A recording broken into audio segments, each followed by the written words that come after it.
Hello everyone. In this tutorial, I'm going to introduce why data cleaning matters.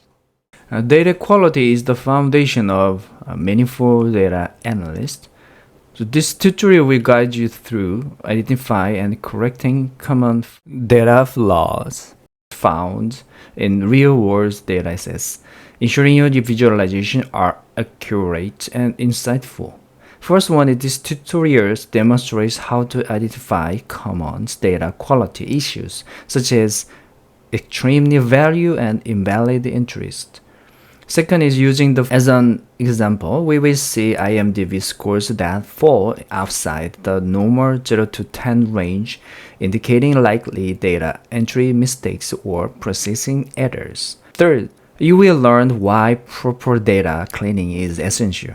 Uncleaned data leads to flawed visualization and misleading conclusions.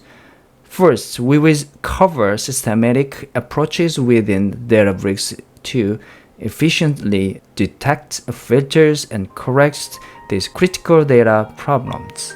See you in the next video.